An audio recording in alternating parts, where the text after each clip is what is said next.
Right. It's a hot mic. Now we have a reason to be quiet. That's right. You were unmuted and live. It was dead quiet. Yep. Everybody's afraid to get busted. Mics. It'll pick it up too. It picks up anybody in the room. Mhm. So if you start snoring over there in the corner. Get it, we're gonna know. You'll know. It's 6:30. I'd like to welcome everyone to our April 15th. It's May 6th Select Board meeting. I invite you all to stand as able for the Pledge of Allegiance. I pledge allegiance to the flag of the United States of America and to the republic for which it stands, one nation, under God, indivisible, with liberty and justice for all. Again, welcome to the meeting. If you haven't signed in, there's a sign-in sheet down at the end of the table. And before we get to any of our business, I'd like to recommend a change in the agenda. And that is moving agenda item number 5 to agenda item number 2. This is a discussion with the trustees of public funds. And it would come right after we approve the minutes of the select board meeting and before citizens' comments. So if there's no objections, I'll entertain a motion to make that change. So moved. So Tim's made the motion. Do I have a second? Second. So Arnie and Lauren are both arm wrestling over the second. Give it to the lady, I so want to make the minutes. It's all Arnie. any further discussion? All in favor signify by saying aye. Aye. Opposed, nay. Excellent. So at this point, we will look at the meeting minutes and I'll take a motion, entertain a motion to accept the meeting minutes from April 15th, 2026. So moved. Tim's made the motion. Do I have a second? Second. Lauren's the Yeah, second. nobody will second. Thank you. Any changes or modifications to the minutes? Couple page 1, line 23, David toss out the rule road. I think that should be road rule. What page was that? Page 1, line 23, instead of rule road rule. Line 33 on the same page. Wait, I'm sorry. Which page do you want? Yeah. Page 1. Sorry. No, I'm not. Okay. Oh, there's 2 sets of minutes here. Yes. Sorry. Page 2. Okay, Page 2, line 23. My apologies. no problem.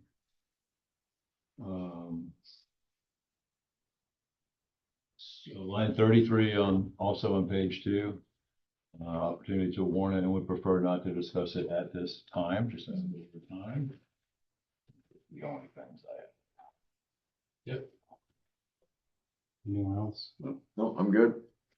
I had a couple on page 1 of 7, line 46. The meeting was adjourned at 8:24 p.m., which is physically impossible because we started the next meeting at 6:30. So I think that was a typo. Should be in the Probably 6:24. possibly, yeah. I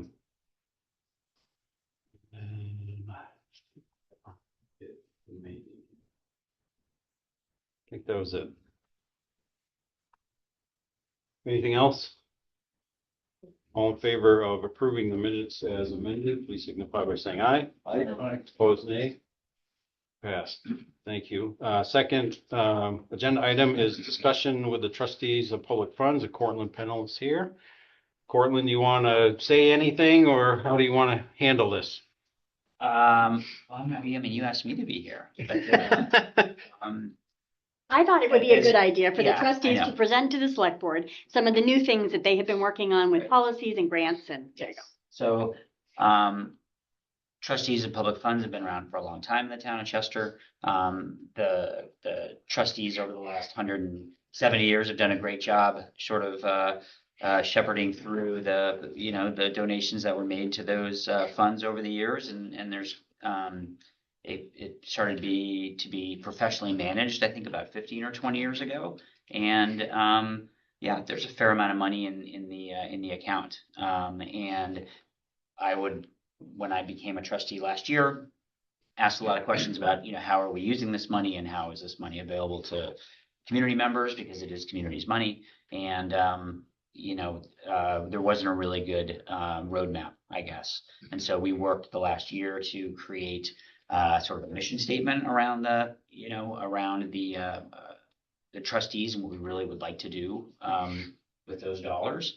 And also, following the guidelines that the state has put forth on how the trustees themselves are managed and what they can do, what we would want to do and how we would distribute those funds. So we came up with an idea for a grant program, like a grant cycle. So the trustees have put forth 2 grant cycles per year, one which will end at May 30th and one November 30th. And instead of supporting individual requests for funds, we decided to go the route to support other community organizations that were already established and benefited Chester, that were number one, already established 501c3s, and number 2, in good standing with the Internal Revenue Service. As long as those 2 criteria are met, organizations can request funds. We had a conversation about, the town has requested funds from the trustees over the years, generally for cemetery upkeep, because that was one of the tenets of why that was even established. And that still, we assume that is still going to happen and can still happen. And the town would still write a grant request, So that is just to kind of make it clean and easy for us to kind of manage, because we are only 3 people and didn't feel like we wanted to spend all of our time. We have such good organizations in this town that do help the community, and supporting them, I think, could be more impactful, frankly. So I did. So on Chester's website, along with other documents and whatnot, you can actually go and see a grant application. It's pretty easy and straightforward. And then our new bylaws and sort of mission statement. If you'd like, I could read our mission statement. The Chester, Vermont trustees of public funds are committed to responsibly manage, grow, and disperse the public funds entrusted to the trustees to benefit the welfare, education, and cemetery needs of the Chester community.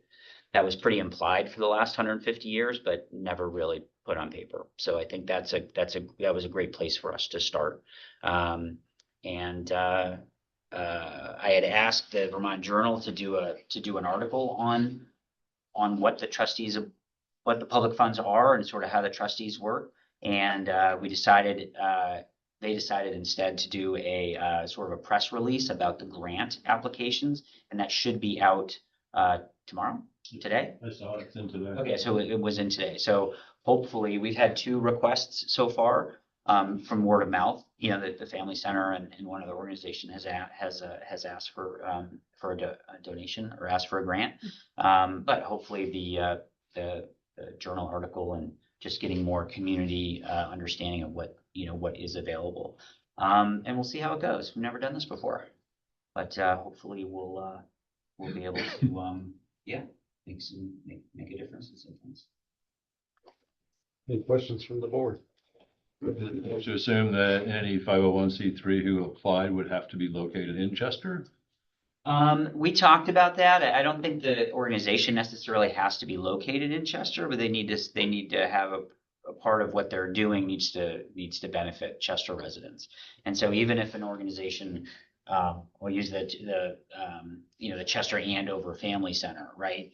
That benefits people in Chester and in Andover, but the thought from the trustees is that the dollars that we give forth needs to sort of be focused on Chester residents. And in the grant application, in most grant applications, there's a part where after 6 months or 6 weeks or whatever the time is, you're asking the grantee to sort of give a report on where the funds were used. And so the expectation is that the funds will stay in town. Doesn't necessarily mean the organization has to be in town, but that the funds would stay in town. Yeah. Cortland, on the funds that are there, a lot of them were earmarked for specific purposes. Are you going to take that into account when you grant some of these requests and stuff, or how Um, does that all work? Because it seems like the requests are pretty general, as long as they help people, education. yeah, and I mean, that's a really good question. And there's a book in the back safe there. It's about that big, about all the requests that were given, some of them in 1836, I think was one of the first ones. And one could argue that the $1,500 that was given in 1836 for the cemeteries, those dollars have been already spent and been already used, so that the benefit from those funds via interest over the last 200 years, that is, that's kind of what a trustees, we feel, that's kind of what a trustees are put in place to do, is manage those dollars. But the original trustees in Chester, it was, I'm not sure if I have the verbiage right, but it was for cemetery, the poor, and education. And again, most of those were things that the state or the federal government didn't support, right? We didn't have public education back then. We didn't have the cemetery that was part of the town budget. And we didn't have, sort of social safety net programs in place. So it's pretty broad. But absolutely, the plan is to stick with those three sort of welfare, education, and the cemetery needs. I think it's a great idea, especially what you're doing as far as the grants go. Because at the town meeting every year, we have a lot of requests for funds. Maybe some of it could funnel through grant requests directly to you, to the trustees, as opposed to going through the avenue that they do now. Yeah. Well, actually was one of the questions I was going to ask is, do you see the trust as being able to handle those types of requests? And would that be a better avenue for those funds to flow instead of being voted on from the floor? The town votes to provide $40,000, let's say, Right. per year to the fund, and then you guys manage that relative to the request that come in. Yeah, you guys read my mind. Yeah, we're getting there. I mean, I think that makes a lot of sense to me, right? At a very high level, that makes a lot of sense. That we aren't kind of take my trustee hat off, put my citizens hat on. Like, the fact that we sit at town meeting and talk about, requests to 501c3s that are by the town, that is, I just think that's kind of odd. Like, there are organizations out there that are real grantors of funds to help places like that. And if the town would then support an organization that's already in town to do that, that could be great. There's also, part of as you guys all know, part of the dollars that are in the trustees are real town dollars that was from the Cypress mine thing. And at the time, the town didn't have a vehicle to actually invest that money, whereas the public funds already had their dollars under, in a trust. So we took over managing those dollars for you. But now that I say you, for the town, now that the town has the same exact trust that the trustees have, then at some point those dollars should revert back under the sort of stewardship, if you will, of the town. But there's a lot of interest that's been gained on that. One could argue, under the stewardship of the trustees, and maybe there's an opportunity to fund some of what you're talking about through the proceeds from that investment over the last 15, 20 years. Yeah. So yeah, we'd be very open to talk about those, all those things. The other question I had, and I think you answered it, and I'm not expecting a line by line, but I was going to ask what the genesis of the funds were. And you said there's a book this thick that has Yeah. $1,500 here, $200, Yeah. whatever. So never mind. But I think that's another thing that we wanna try to focus on this next year is growing the fund. Getting more bequests to the fund. We've got 4,000 citizens in this town, and there's a lot of second homeowners and a lot of people that love Chester. And if this grant program can really do wonderful things in town, then it's something that people hopefully could get excited about supporting, outside of, not just their passing, but leaving it in as a bequest, but also as those funds to do some things. So you mentioned the education component to what your goals are, the mission. Mhm. What do you see those funds, or how do you see those funds being used for education? That's probably the hardest one to nail down because, high level would be like, hey, great, we have these funds. Some, kid who goes to school and needs money for their books or whatever, right? And for at least year number one, we again didn't feel like we had the manpower to support potential requests there. And there really aren't any 501c3 nonprofit, I don't think, groups in town that are supporting our students, for further education. But maybe there's an opportunity with a local scholarship or something, that we could partner with someone and support that, which we would be interested in doing. Excellent. Will there be a cap on how much you would grant in a given year? Is that gonna be based on the earnings of? Yeah, the it should be fund? based on the earnings, I think. I mean, but we have some penciled in some numbers. I guess we're really interested to see how many grants we get, right? I mean, we're prepared to grant, 2 cycles of $20,000 each is what we kind of thought that would be good. No grant greater than $5,000, and anyone that gets a grant can't ask for another grant for not just the next grant cycle, but for 12 months. Calendar year. Yeah, calendar year. So yeah, we'll see if we don't get And any. that would be self-sustaining. It should be. I mean, if the fund's done well, it did almost 13% last year. There's $900,000, a little bit more than that in the fund. A quarter of that roughly is the Cypress Hill, so there's $600,000 or $700,000 in the account. So yeah, if it could make $60,000 or $70,000 a year consistently, distributing half that, to me, makes a lot of sense. It's a great idea. I agree. Would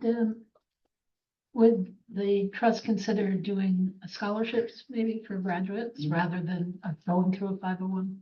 Absolutely. And again, baby steps. Gotta start somewhere. So we went from nothing to we're going to see this and see how that goes. And I mean, if we can grow the fund and get input from the town and maybe take some of those things over, yeah, that would be awesome to expand it. Although there are parameters around what the trustees are allowed to do with the funds, there aren't any parameters. We can do whatever, they're really, it's very up for interpretation, and that's why you're hopefully have good people in the position of trustees who will be good stewards. And so those decisions will be made by the trustees. The select board will not be involved at all in that. Yeah. I like it. They're elected. Your trustees of public funds are elected. Well, my greatest appreciation for what you guys are doing now is that things are in writing and there's goals and objectives and policies, and it's just not like flying by the seat of your pants. Not that that's how it was done, I don't think, but that was how it felt, is that it wasn't clear how to access the funds or whether the funds would come to the town for whatever the purpose was, as the funds were generated. So I appreciate all that you and the other trustees are doing to make this more sustainable and a more open not policy, but fund for the town. I appreciate all the work you're doing. I would just like to say that the previous people on the fund really just worked to grow the funds. Yep. And they really pinched every dollar. And they grew them. You did a great job. That's why we're here talking about this. And that's why we are where we are with the funds, because of their stewardship. Right. Yeah, and there's nothing wrong with that, obviously, but if you have money and you don't use it, then what's the point? Yeah. So I think now we're at a point where this fund will be self-sustaining and we can use it for the benefit of the town, which is what it was intended for. 100%. Excellent. Any other questions? For Cortland, thank you. Appreciate your time. Yes, ma'am, you have a question. Just identify yourself, please. Joanne Ehrenhaus. I live at 108 North Street here in Chester. I want to personally thank the select board and the committee. I am an interested party because I facilitate the Memory Cafe here in Chester, and we are currently an applicant for a grant. And just assure you that Senior Solutions, which is who I work for, we have a lot of clients that we help in Chester. However, we don't get any funding for the Memory Cafe. So whatever you guys decide, whatever you give us as a grant will be most appreciated. Excellent. And Thank I'll you. answer any questions you Well, we actually have nothing to do with it. The guy to talk to is right there, but thank you for your comment. And I do have to run. I apologize, but Yeah. All right. thank you. Thank you Yeah, very thanks much. for coming. Thanks, Al. You're welcome. Nice to meet you. Next on our agenda is citizens' comments. If anyone has anything they'd like to comment on that is not part of the agenda for this evening, now is your opportunity. Yes, Mr. Kelly. Ben, I'm Frank Kelly. And I'd like to thank everyone for participating in Green Up Day 2026. It was a banner year. We filled the dumpster. Yes. We really appreciate all the efforts from all corners of our community of people who came together to pick up the things that somehow fell out of people's cars. Thankfully, with the regionalization of it, where different people are in charge of different areas, we were able to do a great job getting the town cleaned up. It looks great. Things have fallen out of people's cars even since Saturday, but it's to be expected. Want to just give a shout out to our town office staff who've done a great job. Amy and Sam were super. The road crew, Kirby, and all of his folks, they did Route 35. I'm going to try and reconnect with them because there's still more out there. And then also Erskine's did a great job getting bags out, Chester Hardware, the folks at the Whiting Library. And so it was a successful cleanup day because no one got hurt. And I don't think anyone found the golden ticket, but you know. Those don't fall out of the car. But it was a successful one. There were some ideas. The Chester Conservation Committee met last night, and there's some ideas for trying to even enhance what we can do next year. So, yeah, it was a Thank you, success. Frank, for all the work you Yeah, did. thanks for leading that for so many years, and you did a great job with it, Frank. Didn't get a T-shirt, but I did put on a Chester Helping Hands T-shirt today. It's almost vintage now, and I really think all of us to help things.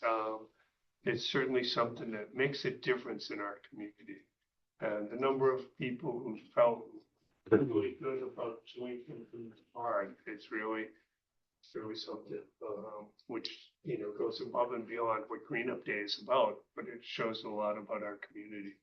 When we come together, we can accomplish. Now, if we could just, Dumpster. we could just train people to keep stuff in their vehicle instead of letting it fall out. Yes, that, I'm gonna leave that to the select board. Figure out how to do that, but again, we appreciate all the support that all of you folks put in, because I know all of you help too. And I'm sure you people do as well, so thank you. Thank you, Frank. For the Appreciate it. natural light guy in Smoshare. He's the natural light guy. He's got a trail and he builds. You can tell where the first one gets drank, where the second one gets drank, and then he goes up South Hill to Ludlow. It's a solid trail. The Popple Dungeon crew are finding the wine bottles that have 90 on them for 90 wine bottles, and they track those down to actually a trash dump. Yeah, they came up with that. There are still some areas where more things fall out than you would expect, but I'll reach out to Kirby and see if we can't get those cleaned up as well. So, and if you do hear of anything where it's just like there's a pile of junk, the Chester Conservation Committee might be able to wrangle a few people together to go pick up. You mentioned somebody mentioned last night that there were a couple of dump sites that were discovered. Where are those? Yeah, there's one that got cleaned up probably 10, 15 years ago out on Chandler Road. There's a power line. I probably shouldn't even say it because it's like Alice's restaurant. There's going to be more stuff there. There's a house there now, so. But there's a power line crossing, and I haven't had a chance to get out there. Was wondering if there's anything, could we post no littering signs or no dumping Well, signs at those? Private There's a foundation that's in Smokeshare that has gained things like, I think somebody emptied a motel of the old TVs. You know, that it attracts roof shingles. Yeah, any cellar hole that's next to the road does that. Yeah. Yeah, and that's tough because then as the cost of disposal goes up, those people who are not able or willing to pay that cost are going to find ways of getting rid of that material. And I don't know the answer to that one. But yeah, I think it's worth putting those on a map and saying like, are there things that we can do? Could we put some, A receptacle there or something. Yeah, or Well, put that's- a couple- everybody's- I was thinking of some stones, some giant rocks that they can't drive past. That will, Electric fence.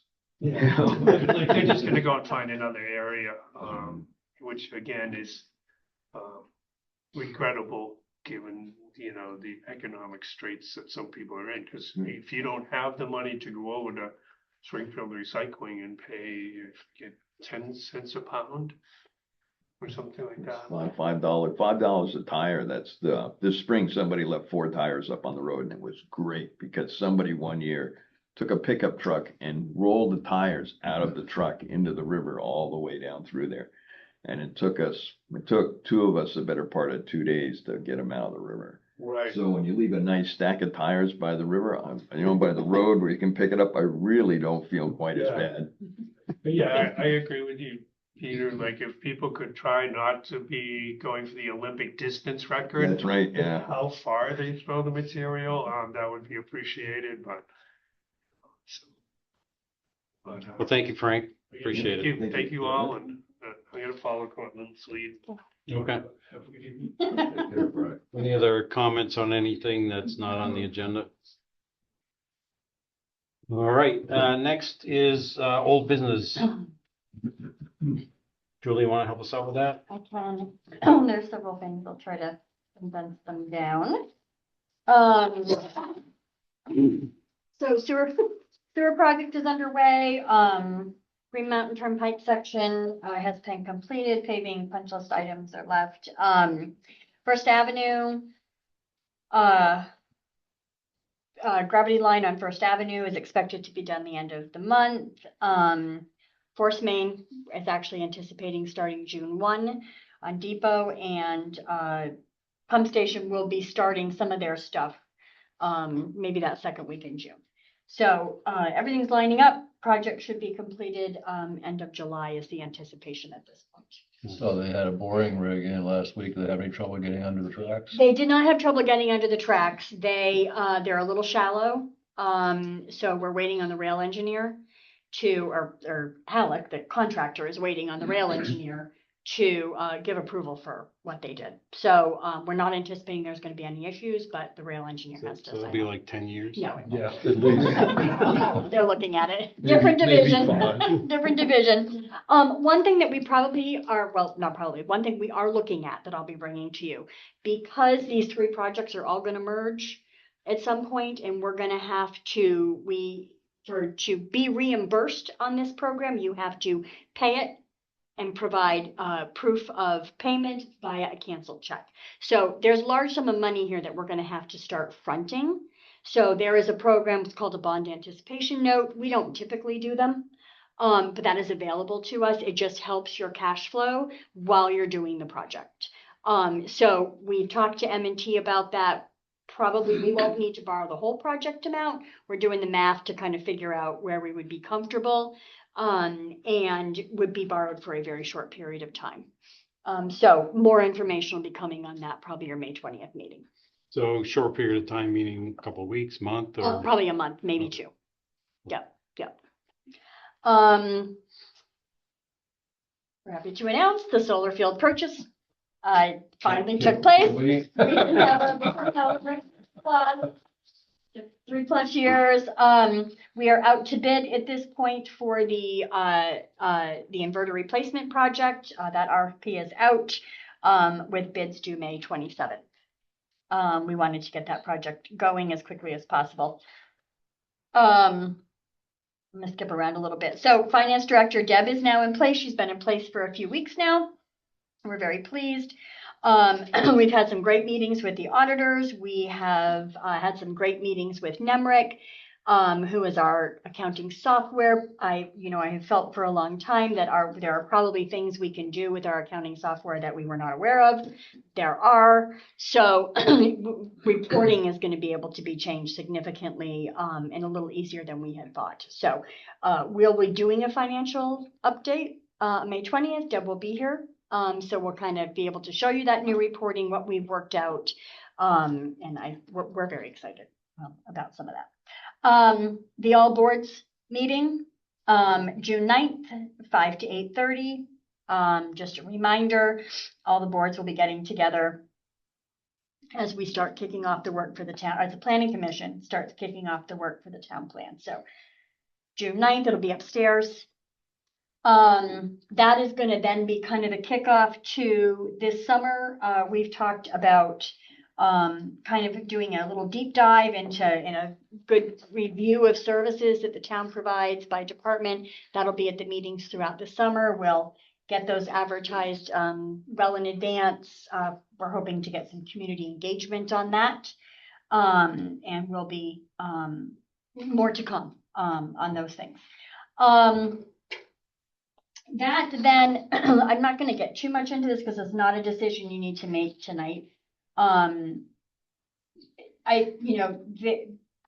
municipalities, several municipalities, they're usually a little bigger than us, but it would definitely work for us is for a select board to develop a strategic plan.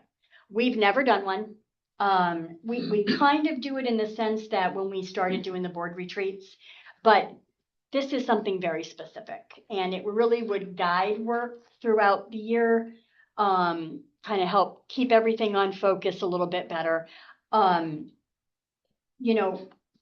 do it different times. Some towns do it right before budget process, and then some towns do it right in March after the election when you get your new board, potentially a new board. And it's either created at that time of year or it's updated that time of year. Lee and I talked a little bit about the timing of this. I personally think it would be great to have it in time for budget season, but I wonder if it wouldn't allow enough time. Like, we're cramming a lot in. We've got our all boards meeting in June 9th. Then we're getting into this deep dive. So this would be the strategic plan in September. Part of me feels like there's great momentum. It might be a great time, but then part of me is like, are we taking on way too much to do a really good job? So I will welcome your feedback on that, what you guys think. So I think having a strategic operation plan is a great idea. And it's something that a number of schools and other organizations that I've worked with over the last 20 years have done a lot of work on. I've run them for some organizations, including a couple of libraries in other states. So lots of organizations can take this approach. Usually, they used to recommend it being a 5-year plan. Mm-hmm. Now it's usually a 3-year plan, doing just what you said, reviewing it every year. And the reason it's so beneficial is having those long-range goals of what your priorities are. You engage in a level of backwards planning. 3 years from now, what do you want your organization to look like? Mm-hmm. So if we think about where we want it to be, what is it going to take if we start planning now in order to get us there? And while there are a lot of people who object to spending time on these things because you have to talk about your vision, you have to talk about things that aren't just heavy equipment. You have to talk about ideas, and you can't hold it in your hand. But it's always seemed to me that if you don't have a plan for where you want to go, what is it you're deciding? You're reacting rather than planning in advance. So if you've got, I think it's a great idea. I also think you're right that it's not something that you're going to do well in a single rushed period of time hour meeting. That you really do have to plan for what those long-term goals are. It also doesn't have to take 2 years to set it up, so. Right. But, Yeah. yeah. One of the things that Julie and I talked about was the schedule for this. And if we do the things that she talked about as far as having that all boards meeting and then talking about what each, if there are services that we're going to cut for each division or part of the town government, and then budgeting. Once we get through all of those things and we have this strategic plan in the back of our minds as we're doing them, then comes March and it's like, here it is. We've already had all of these things that we're just going to now codify or put on paper at least and have that discussion. And that would be the kickoff point for that. So we're not trying to do it all at once, but it's kind of gathering the pieces to be assembled. Starting with an outline, just Yeah, throwing exactly, spaghetti yeah. on the wall and seeing what people think about it and how it shakes out. It would also give time to budget for somebody to come in and facilitate that as well. And it really helps for the budget discussion if it isn't one of the things that you have prioritized as a goal, why are you putting money into it? So Right. that it helps to Yeah. focus everything. Yeah, I mean, it's a worthy goal for sure. And even if we could just at least touch base with it and start the process and start the conversation, we don't have to get it all done, but we'll start having that conversation and then we can take it from there, however it works. I think it's a great idea also. You kind of took words out of my mouth. I would advocate for, let's plan to at least start on it, whether we complete it in September or not. Mhm. Yeah, at least get some ideas down so that we aren't starting from scratch when we do have time to work on it. All right. I agree. Yeah, and to your point, Lauren, about planning 3 years or 5 years in advance, I heard somewhere that there's some companies in Japan that have a 100-year plan yeah, or a yeah. 200-year plan. Wow. And it's like, yeah, I don't think we're there yet, but I'm You trouble adjust with it next every week. year. Yeah. can you imagine? I don't even have a 10-minute plan. Peter, did you have a thought on it? Are you good? Well, yeah, it really takes, it's something you have to digest. So I mean, I think you can start with the ideas, but you're gonna have to, it'll take some time to build it out, Absolutely. Yeah. you know? Yeah. Cause you're not, one fast meeting is not gonna build out the No. ideas. No. So you're gonna No. have to take some time. And the way that Bill Fraser had kind of explained it to me is they had the way they've done it in Montpelier is, they have one meeting that, is like 4 hours. And then they have a 4-hour meeting and then the next night have a 4-hour meeting. And then the day in between is when they then come talk to all the department heads about specific things, get into the granular level of things that help feed, you have your 5 pillars that the board establishes as your 5 pillars. And then the goals are kind of helped proposed by the department heads who are the boots on the ground and know the things that they need. So it would be, I just feel like this summer there's a lot of workshops that we're doing.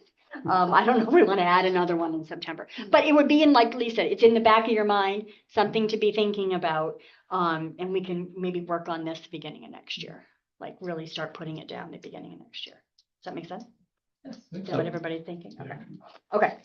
And then somebody on from that, I'll do the audit thing last, but, I heard from Nick Barlow, they are Skyline Nursery planted all the trees last year. There's 2 trees that are going to be replaced that have passed on. One at the Pinnacle and one at the cemetery, 2 of the redwoods, I guess. So they'll be coming sometime this spring to replace those. Paving bids came back. I'm sorry, Julie, which one at the cemetery? He said there's one at the cemetery. That's what he said. I don't know. It's a redwood. They're both redwoods. They're both Dawn redwoods. redwoods. Yeah, there's one at the cemetery that he said thought looked kind of sickly. Yeah, there's only one redwood at the Okay, cemetery. then he said it's kind of sickly. He didn't think it was gonna make it. Wow. So he's gonna replant that one too, because they're Well, warranted. The one at the Pinnacle they knew about because Yeah. they clipped the roots or something. Yeah, yeah. I was surprised about the one at the Yeah, he cemetery. felt it. That was- Looked in great shape in the fall. Yeah, no, apparently they came out, looked recently. He wasn't comfortable with that one, so they're gonna replace that one as well. Nice. Bids, we've gone out to bid for the paving. Remember we put forth a paving bond. very pleased to say that the bids came in significantly lower. We had approval for 300,000, bids came in at 260. So we're saying 270, so we're only gonna borrow the 270, instead of the full 300, because we obviously don't need the full 300. So update on that. When will it happen? The paving, Yeah. so this is the paving for Flamstead and River Street. That's anticipated for July. The paving for the potholes on Depot Street, North Street, that whole process will be happening in the next couple of weeks. They're just waiting for a dry spell and consistent warmer temps. So they will hold. So next couple of weeks. And forgive us if we take that with Yeah. a grain of salt. Different company at this point. Oh, okay. Different company, P&L, it has a planer, so they're doing it, and then we're bringing in, likely, Fuller will be coming in with they have a sidewalk paver, will be coming in. So they, plan worked out. Hang on one second, because I'm doing double duty. And then lastly, so Deb and I have had a couple of meetings with the auditors. Ron has said, I can very comfortably say that at the end of 2024, restated 24 audit and 25 audit, the town is not facing a deficit.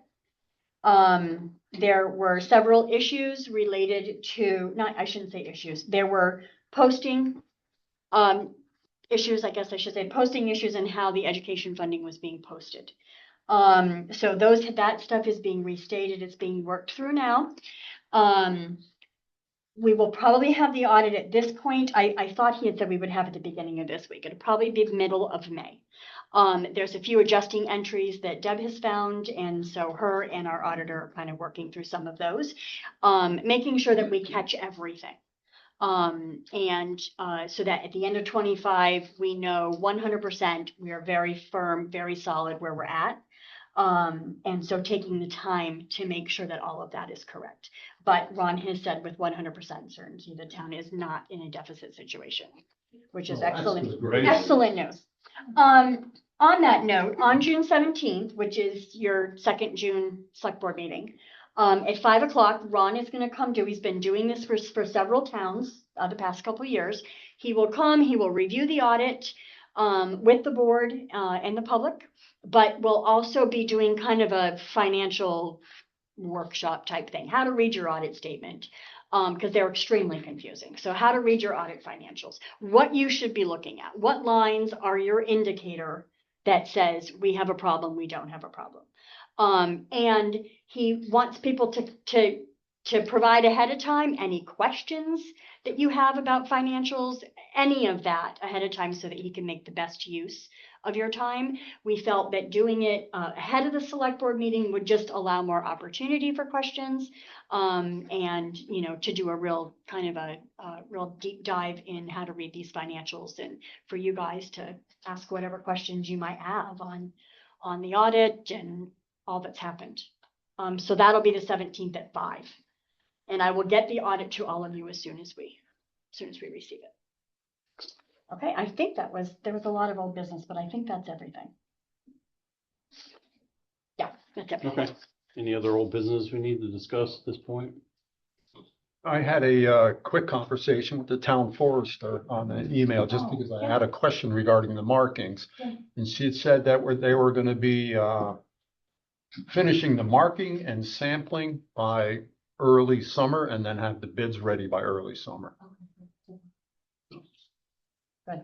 I haven't heard from her in a while. And usually she responds to you and to me. Yeah, I haven't heard from her. And this was just, she gave me this other added information because I had a question about the color of the markings and what they meant, that's all. But that's why she conveyed it to me, but that's what's happening with, and there'll be some questions coming up as she gets further into the bidding process about some particulars. And one of them was an invasive species, if we wanted to deal with anything regarding the invasive species before they do the logging, because once they do the logging, they spread them everywhere. So that'll be some more conversations.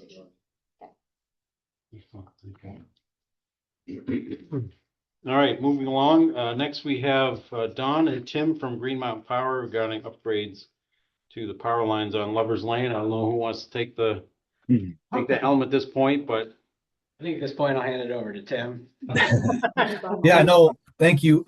Thank you, Julie, for organizing our appearance tonight. And also thank you to Kirby, who's made the time for us out in the field last month to walk the project and look at the scope and just basically come to terms that, we're all in agreement on how it's going to be built and how the restoration will go as well. So we first appeared on January 21st to share the project with the board.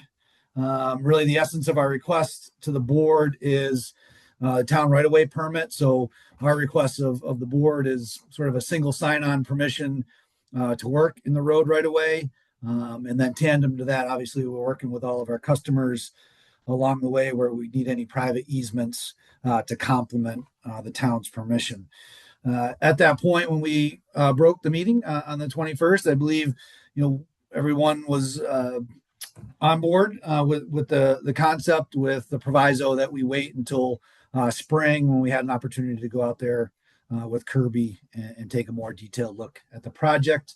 We were able to do that on April 9th. And I did touch base with Kirby once more yesterday just to confirm that we're in agreement on the scope that we've proposed and the agreement that we've proposed to the town in terms of restoring Lover's Lane to as good or better conditions than what we encountered as we get into our construction. So I think Don, obviously our line expert, can answer any of the technical questions, and this is sort of a revisit from January and a follow up to our site visit, and I thought we were ready to come back and ask for official approval from the town on Lover's Lane. excellent. Thank you. Thank you both for coming. And any questions from the board? Any change in the plan? You presented a plan before. Has that plan changed with what you're offering to do? No, nope. It's the same plan that we reviewed with Kirby. So no material change to it. And Kirby did, when Kirby met with them, or met with Tim, there was a couple locations where, my understanding, Tim, is that you guys had agreed to come up, go overhead to not disturb some of the work that had just been done on Lover's Lane. So there are a few locations where they will come up, go overhead, and then go back under. Is that correct? Yeah, there were a couple of culverts there as we rode through with Kirby that, especially with the depth of them, Yeah. as well as the work as far as, Some of it was erosion just control done, and yeah. stuff like that, Yeah. that we didn't want to disturb, so we plan to go up and over this. Okay. And then, Pretty much addressed all of his concerns. yeah, I think, Kirby is satisfied. The other thing he just wanted me to confirm is that, on the areas where you're doing, redoing gravel surface, it was edge to edge, not just impacted area, correct? That's correct. Correct. Okay. And then do you have any kind of a timeline? And the reason that we are asking is we are slated to do some bridge replacement on Wyman's Falls this year. We are doing the work in-house, but traffic from Wyman's Falls will be rerouted over Bailey Hill Road, which then connects to Lover's Lane. So Kirby does not want that traffic rerouted while you guys are working on some of this section. So do you know a timeline, any kind of an idea on timeline? It will not be this construction season, Okay. just kind of given the time that we're at, but we felt it was prudent while the iron was still hot to go ahead and take the request to closure, and it's probably more likely in FY27. Okay, perfect. That solves his thought process today. I had a quick question. Besides making the power more reliable and in that sense, does it save the Green Mountain Power a lot of money in the long term for maintenance and things like that now you probably won't have to do now, chasing wires in the woods and things like that? So it definitely helps with, as far as tree maintenance goes, so that obviously there's less trimming with it being buried underground.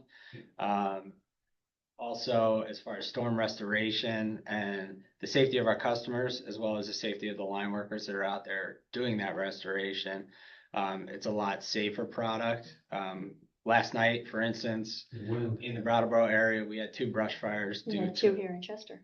the power lines falling down. Trebo and Chase Brook, Yeah. 2 large fires. So that kind of eliminates that hazard with it being an underground facility. A lot safer for everyone.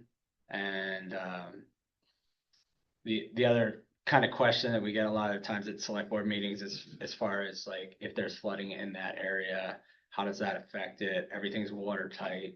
The electricity will still flow within there. There's areas where I've worked throughout my career where we actually had manholes that were tidal, and the water went up over all of those pieces of equipment during the day, and at night it was down lower, vice versa, depending on the tide. So they can definitely withstand a lot of water and still keep the power on. Excellent. Thanks. Just one quick thing, it's a little nitpicky, but I noticed it calls for 3/4 inch gravel, and it seems like there's sure packs on that road. I'm not sure of that. Julie, do you know? I'm sorry. This calls for 3/4 inch gravel for the restoration, and I'm thinking there's sure pack on those roads out there. Did Kirby talk to you about material, Tim? We have been sourcing gravel for everywhere we've been working from Buck Adams Vernon Pit. Yep. I believe it's a universally, liked product everywhere we've been. So I think it does have, a good packing element to it. And I think we can verify it held up extremely well in mud season this year everywhere we did apply it. I think really if a town had a different specification, we would certainly, do as the town wishes. But I think the material that we've been using has had a very good universal outcome. Mr. Mancuso, you have your hand up? Yes, sir. Can you hear me? We can hear you, yep. Just curious here. Question for Green Mountain. As you do your upgrades, are you going to send all those Delta systems to the museum, trade them in for Y systems? Thank you. Thank you, Steve. As you can tell, Steve's an electrician. I'll let Don answer that.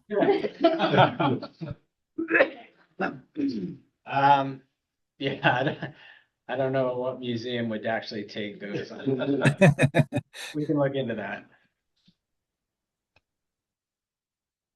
So do we need to determine, the only thing about the sure pack is it stays on when you plow. Well, it talks about an approved, road service will be returned to approved conditions. So, so you will work with Kirby. I mean, my understanding from Kirby is that he was very comfortable with the fact that Tim has referenced to him that they will work on final product to make sure that the road is back to what it was because of all the work and all the money we just put into Lover's Lane, that all of that will go back to pre-existing. So Kirby was very assured of that. Tim assured him of that. So I think we're And I'm pretty sure that it's not SurePack. Because that's very fine. It's a lot more fine than 3/4. and Right. It's very expensive. We have been using a SurePack-like material on a Okay. lot of our roads. When we got FEMA mitigation funds to resurface a fair number of our roads, we did try a new, maybe Peter knows what, like more of it. It's, I don't know if it's pure SurePack, but it's a SurePacking type of material. Yeah. And we personally feel it's one of the reasons we didn't have such a horrible mud season. No, one of It's a the good product. things is when you test material like that, there's a series of sieves and it's how much goes through. Like a sure pack will go through the very small sieve. And the thing about this is like 3/4, you're gonna have 3/4, you have to have a percentage. Yeah. That's why I was wondering if it's gonna be a state, because the state has a pretty good spec. Yeah.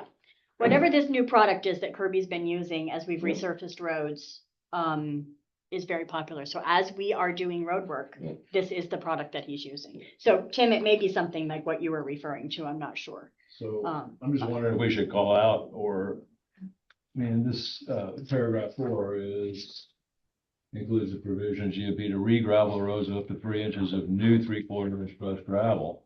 Is that gonna be adequate? Or should we add something, or to original condition or something like that there? So Kirby couldn't be here tonight, but I did have permission to just text him? I'm going to. I Talk don't amongst recall yourselves. seeing anything that said in this document about returning to original condition. Maybe in other documents that I haven't seen. This is the one we're signing, so it should Yeah, be in there. Yep.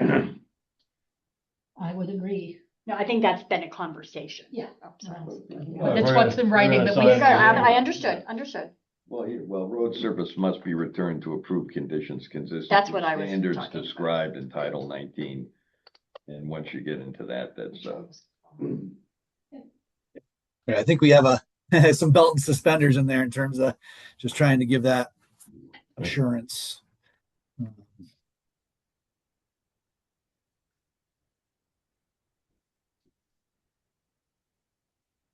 Okay, we're looking at the agreement that GMP wants us to sign, and the thing that we're stuck on is this one thing that says includes a provision for GMP to re-gravel roads with up to 3 inches of new 3/4 inch crushed gravel. Are you okay with that? Is that what's there now? Is that what's there now? Are you okay with that? Yeah, I mean, we might have and depending on location, we might have a little bit more. Okay, I'm not sure if that's a discussion we can have with them. Like that SurePack area might have more like 4 inches, 5. all right, go ahead and repeat that. We're on speaker. The SurePack area that we just did from basically up by Tyler Marrows down through to Hayward Road, probably has more like 4 to 5 inches of fresh SurePack on it, and that's 3/4. That's 3/4 inch, that SurePack? Yeah. Okay, Yeah, I mean, they call it a 1 inch, but it's going through a 1 inch screen, so it's probably only like 25% of it's 1 inch. The rest of it's 3/4 or less. well, they're calling out a Vermont Agency of Transportation specification. did you hear that, Herb? So they're just calling it They're calling from the, 3 inches of 3/4 crushed gravel in accordance with the state of Vermont Agency of Transportation specifications. So then you would get, that's pretty serious sieves. yeah. Right, so the material should be reasonably well. And the way that he described it to me is it was like a SurePack. Yeah. So are you okay So- with the 3 inch, or do we need to change that number? Do we need to change some language? I wonder if it could just be changed to just a minimum of 3. That way, potentially, there's a chance for more. Tim, can you hear him? You're muted. Oh, yes, I can. I can hear Okay. loud and clear. Yep. Tim's on Zoom. Okay. Is there potential for slightly more? Yeah, I mean, I think 3 inches has been our minimum standard, and I think we know, in areas where if we touch a culvert that requires upsizing, we might need a little more purchase over that to come up in the road. And if that's the case, we've seen instances where we, basically, put a little bit more cover material over that and then feather it back in to the road. Yeah. But certainly, our goal is to put the road back the way we found it. So I think, there's nuance there, but if the, I can change the wording, or whatever the case, maybe. Yep, I think you change up to minimum of. Yeah. Yeah, I think it's a minimum of that way.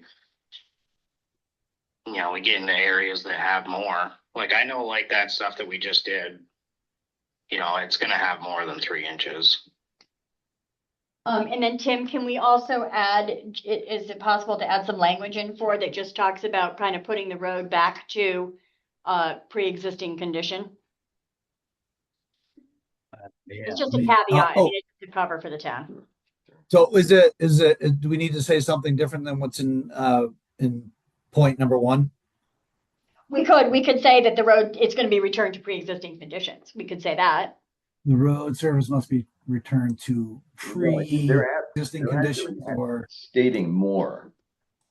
the road surface must be returned. to Approved with conditions. Standards, Approved by so who? now you're going standard Yeah, I think 19. I And think- now you're going to a state approved standard. I think existing Right. is a step backwards. Yeah. Okay, Yeah. okay, Could be a step backwards. okay, Right. It So then- could be. Yep. okay. Then leave it with the approved by the town of Chester? Who approves it? Return to approved conditions, well, curving. Right, Right. but approved conditions by the town. In accordance with town right of way standards. I don't know if that's us or state or both. Town right of way standards is us, so that, yeah, Right. So I think we're good. okay. All right, I guess, Julie, can I just work with you offline to just Yes, make you the final edits? and get yes, it you back can, to you? What's that? absolutely, great idea. Okay. Okay, thank you. You're welcome. Kirby, did you have anything else? You good? No, I had already met with them. Yep, So I feel pretty confident that they're gonna go overhead where I asked them to. And I think all the boxes that they wanna put out that jump out aren't in our obstruction for plowing or anything, okay, winging or anything, so. I'm sure the residents up there would be pretty happy with it. Hope so. okay.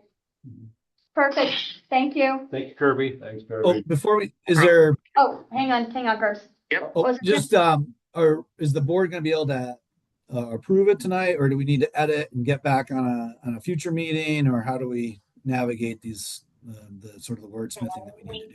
We can add it to the May 20th meeting. We can wordsmith and I can just plop it on the May 20 meeting. Does that work? Absolutely. Okay, why don't we plan on that? Sounds good. Okay, we'll Great. put it on for May 20th. Great, thank you. Thank you, Kirby. Thank you. See you later, bud. All right, Anything thank you. else? Yeah, bye. Anything else relative to this agenda item? Well, Don and Tim, thank you for your time. Appreciate it. And sorry we can't give you a signed contract right now, but Okay. in a couple of weeks, we'll, Yeah, thanks for your time. yeah, thank you. Great. Thank you. Safe travels. Thanks, bye. Sure. Next. Yeah, people walk out on us all the time. You're not exciting. I've enjoyed it very much. Thank you. At least you didn't fall asleep, but we appreciate that. Good night. Take care. Thank Next is discussion regarding a letter to the state on Act 181. Is this something that the board has an appetite for further discussion, or are we done with it? I'm sure you have seen that the legislature voted to repeal the tier 3 and road rule at this point, so I don't think it's a bad idea still to send a letter though. up to you guys. Well, I was actually thinking, I just saw something that somebody posted about repealing Act 250. Going even further than Act 181. In my opinion, I think that local control is the best control, and the less that somebody that doesn't live here has to say about how we manage our own business is better from my perspective.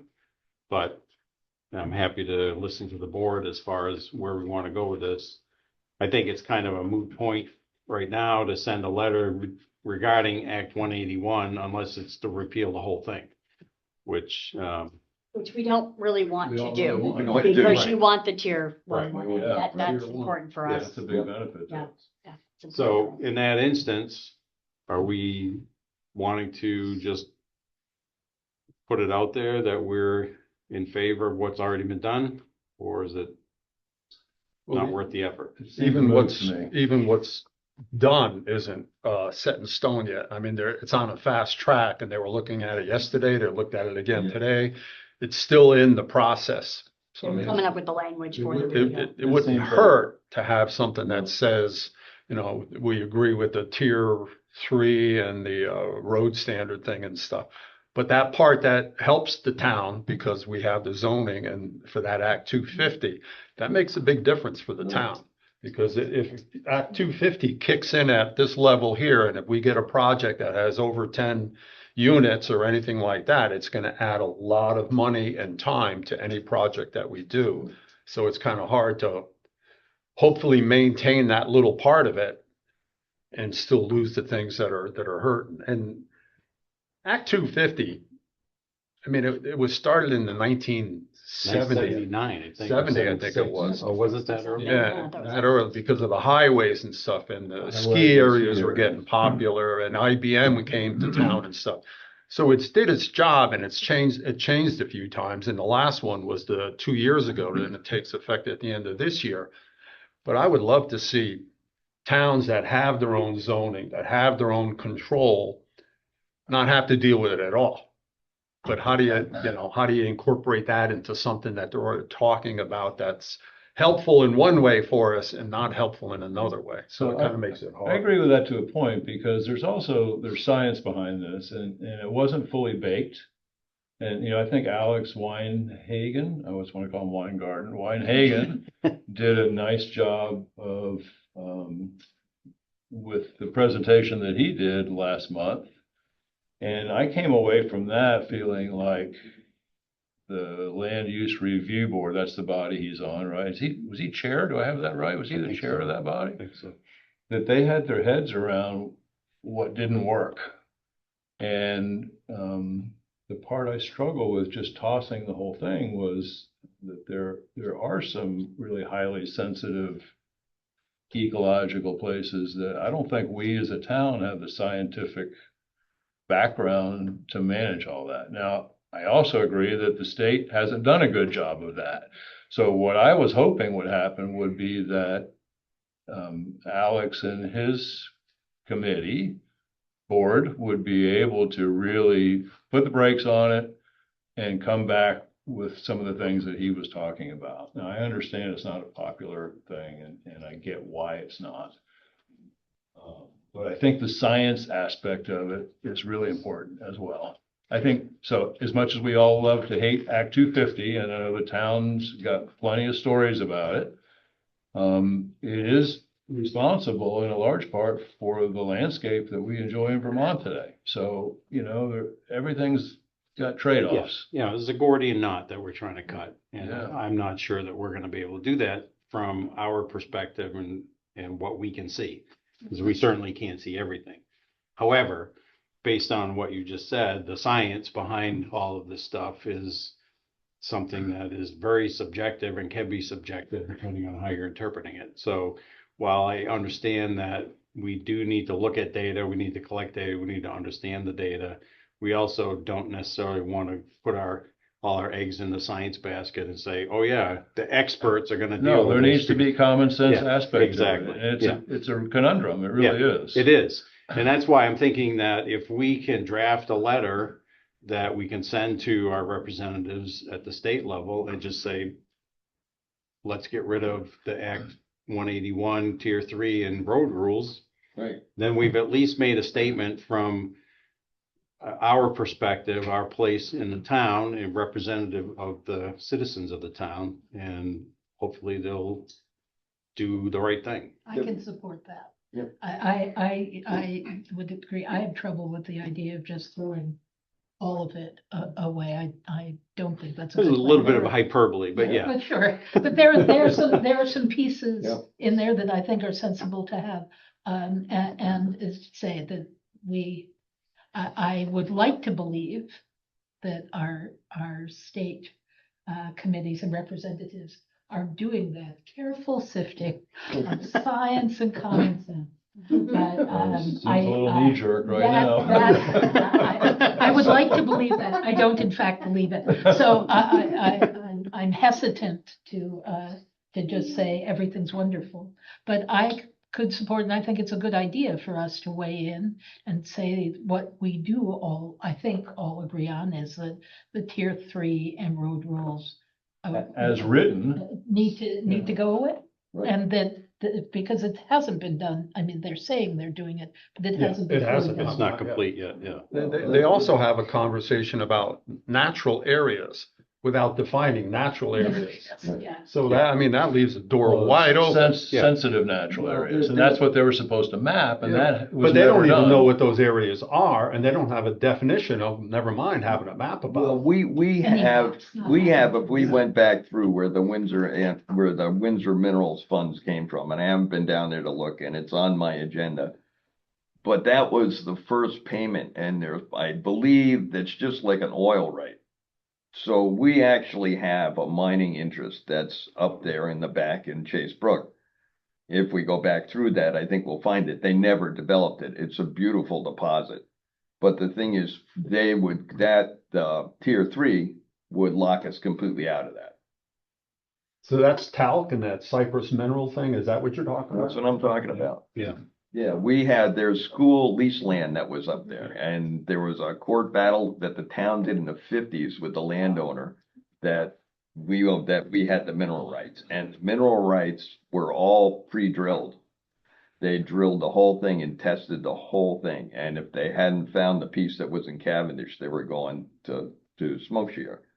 But those mineral rights are still there. I mean, we sold the mineral rights, but I think if you go back through there, you'll find that we have a royalty per yard, because that's usually the way it works, or royalty per yard or per ton. So that's if somebody uses those mineral rights and we get a royalty on what they mine out They of. have to go dig through it, but that's the way it usually works. Right. So what's the pleasure of the board relative to the draft that we have before us? Is that needing to be tweaked? I would say it needs quite a bit of editing for me to be comfortable with it. I would be in favor of signing something outlining a little more detail, a little more nuanced around it and sending it. I mean, there have been a few times in the past I've said, hey, why don't we send a letter to our representatives? And it kind of fell on deaf ears. So that's a precedent I think we should establish. So does anyone want to volunteer to tweak this? Absolutely not. Sounds like Tim's volunteering. I would take a shot at it, but right now I am so busy. I'm just so behind. I don't know when I can get to it. Well, here's what I'd like to recommend then to the board is if you want to send Julie some recommendations, she and I will work to come up with a second draft. Okay. That we'll hand out and we can discuss at the next meeting. I can do some bullet points. That'd be great. Well, and I think we're all clear at a minimum that we're not asking to rescind Act 181 in its. Right, exactly. Right. Yeah.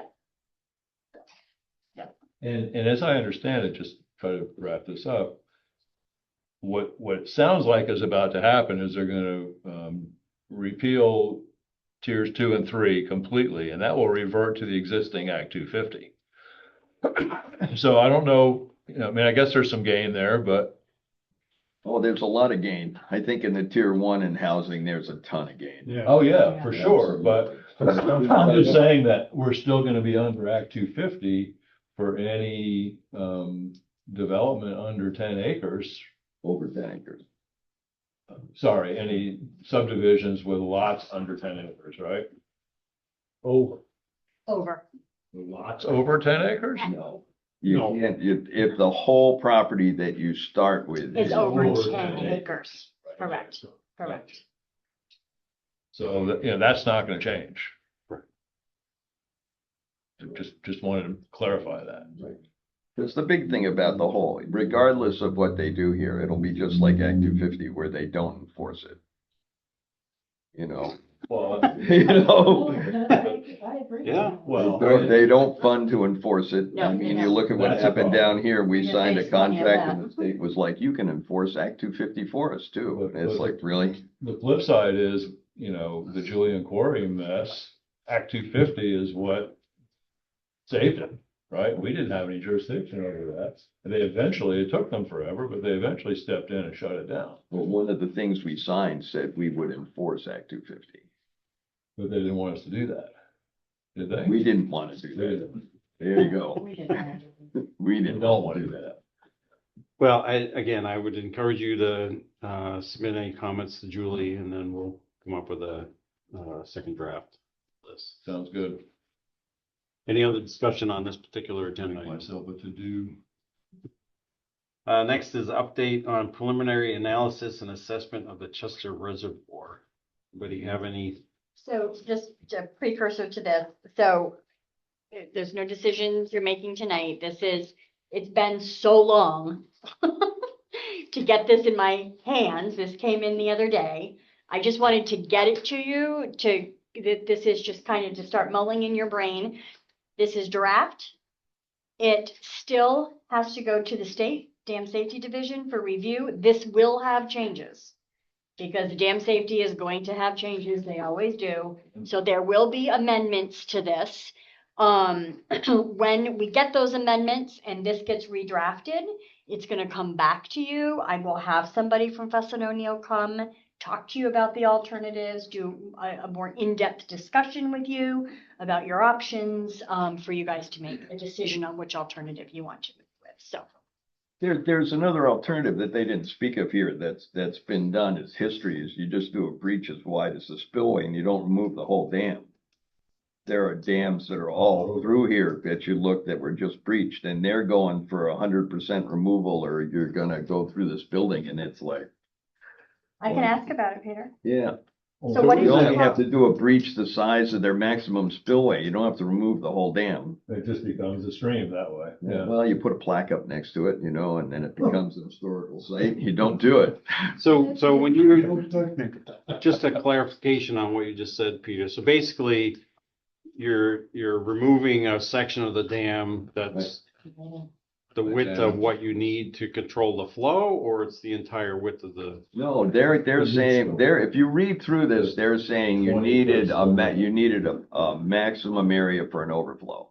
Oh, And that okay. needed to be big built. Well, the maximum area for the overflow would also be take out just that one section of the dam and you're gonna leave the other two ends. And then the reservoir becomes a stream. Where it becomes a stream and then somebody walks through like me in 100 years and says, wow, there was a mill here. And a lot of the problems with these that we're not gonna face is the fact that what happens with a lot of these mills is there was some industrial process that was above it. So it's the sediment that's the problem, and that's not really an issue here. I don't believe there was anything more than hunting outhouses above there. Well, there is mention of sediment removal if the dam is removed, so, and I don't know how all that gets done for $500,000. That was I my thought question. the prices, the Or, costs were crazy low to me. Yeah. Right. I was figuring low end was at least $1 million, low end. So that was my one question. That was my biggest question too. Is what you're saying, Peter, that's something that it would fall in between the full removal of the dam and this alternative three, widening the spillway? So if I'm following Yep. what you're saying, that their suggestion, which is to lower and widen part of the spillway. Yep. You're saying that that's too much? No, That what I'm they could saying, do- no, what I'm saying is the width of the spillway is as much as the dam that you need to remove. Okay, all right, So if you're gonna just widen the spillway, the intention there would be you're keeping the reservoir. Right. right. Peter's talking about if you breach it, you no longer have the reservoir, it's just a stream. But it's a So, 20, but- it's so- a 25-foot wide breach. So the instead end of a result spillway. of doing that is coming back around to the rest of alternative two. They say you're gonna remove full removal of the dam. The end result of what you're saying is you're not removing the dam, but you're going back to the thing that they're saying is a con for removing the dam, which is then you don't have the reservoir anymore. Right. So it will cost less, be less invasive, whatever, but the end result would be the same No as reservoir. Right, there the would be no removal reservoir. of the Exactly, dam, yeah. right? That's Right. what I'm struggling There with. you go. Yeah. Okay.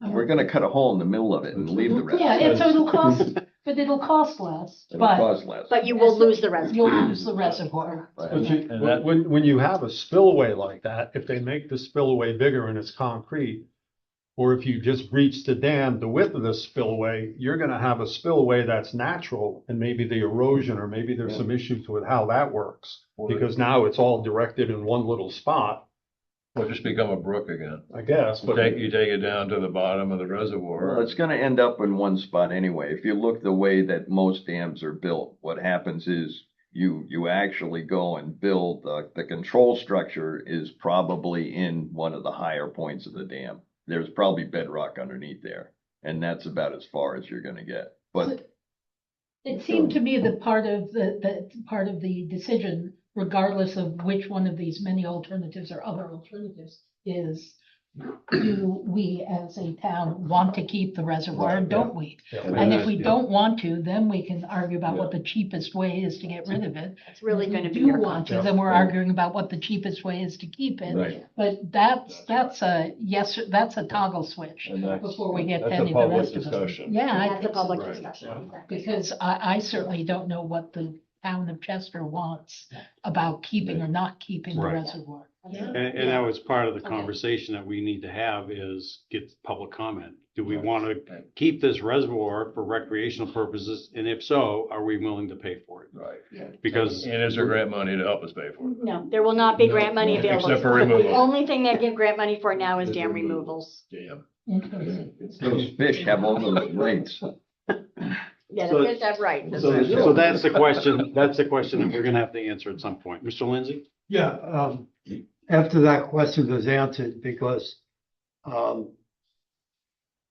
I've heard from several gentlemen who fish, are good fishermen, put it that way. And they wondered why this ever came to where the point it is at now. Understanding the fishing derby makes very good sense. Not to be glib, but there are other places in Vermont close by you can fish. And the kids know where they are, which is good. My question is a financial one. Looking at these figures, I'm not an engineer. I'm not sure what decision the board is going to make. But my question is this going to be a general expense fund? Is it going to be bonded? And where will this be, the water and sewer users or the overall general fund? So in your discussions, if you would address those problems, I appreciate that.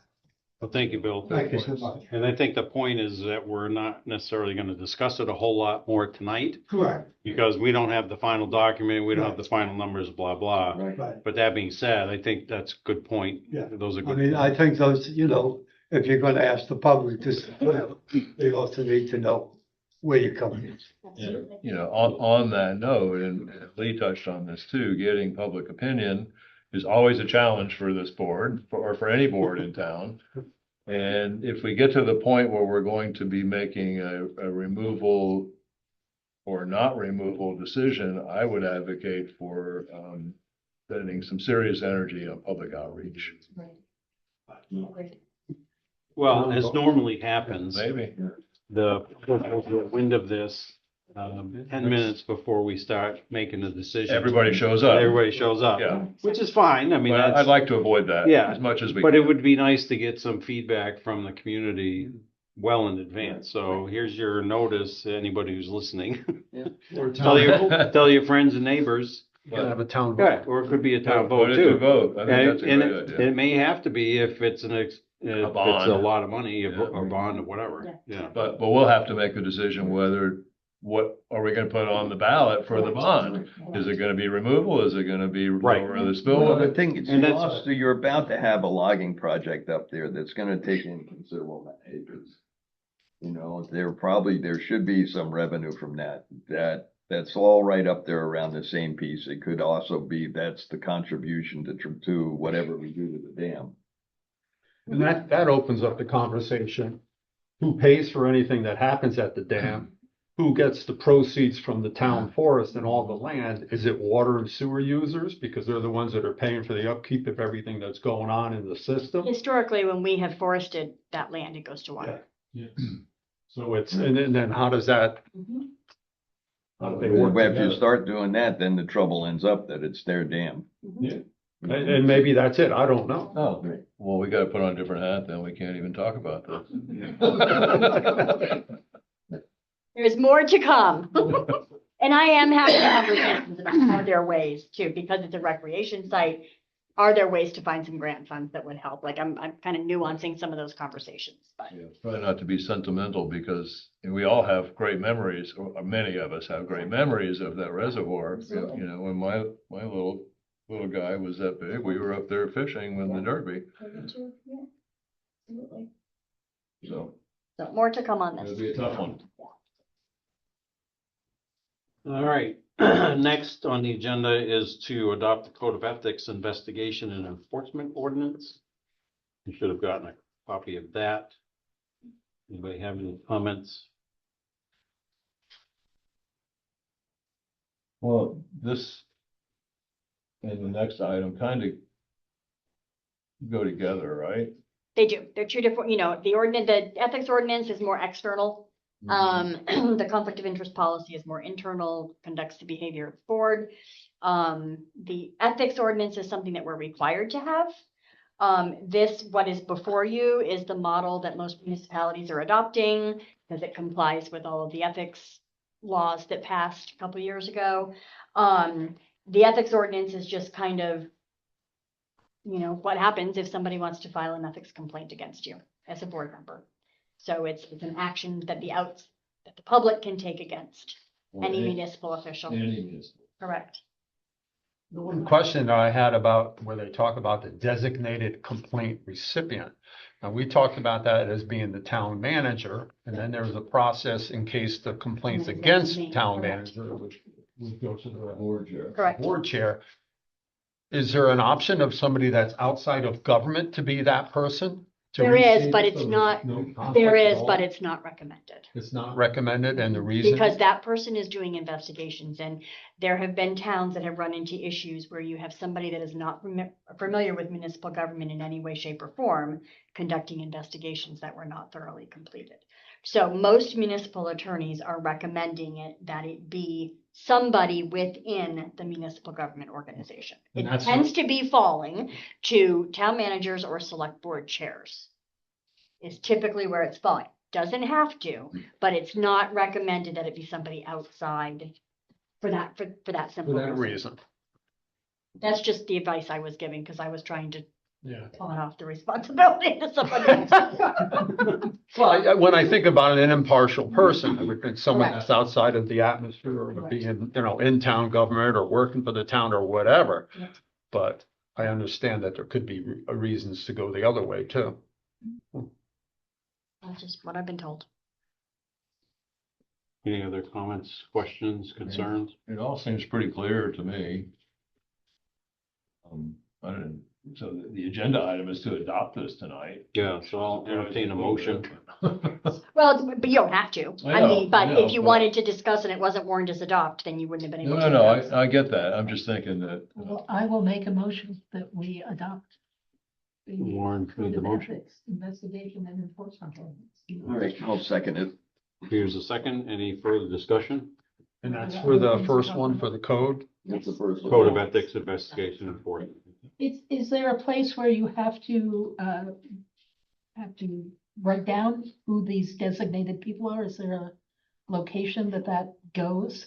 Yeah, So should- Yeah, there's stuff within the ethics commission. So, the commission that was stood up by the legislature. So if an ethics complaint gets filed with me, Yeah. all that has to get reported to the ethics commission.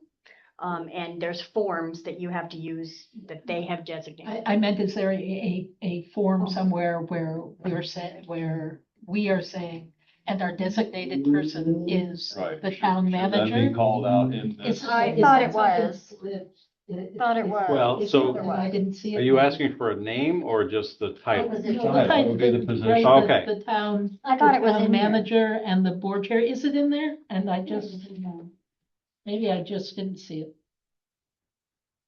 Yeah, who is this? It's there in complaints, and it's all actually it must be designated. Recipient must be directed to the town manager. Okay. Okay, so it's in there. Yeah, section four, C. section 4C. Perfect. You do too much life of reading spec books. Any other comments, concerns? Does it also need to call out that if the complaint were against the town manager, that the? It goes farther It does. down. Yeah, Okay. yeah, that farther- process is involved. It's, because they call out the board chair farther down. Okay. Okay. Yeah. So it can be me.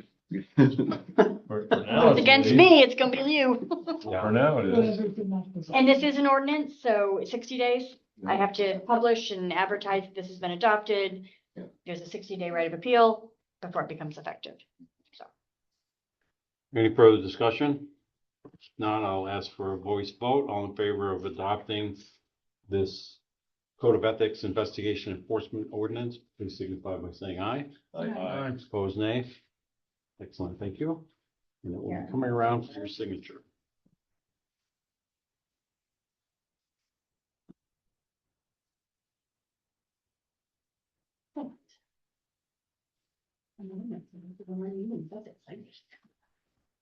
That's what you I talked don't know. about. Maybe at first. Maybe the only one.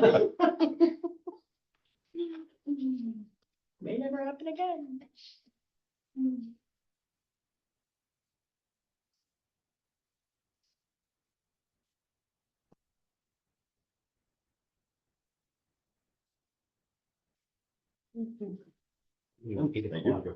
I know.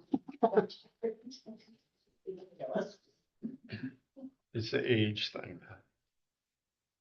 Yeah, my dad said it's not hard getting old, it's hard being old. That's right. Not for the clinic.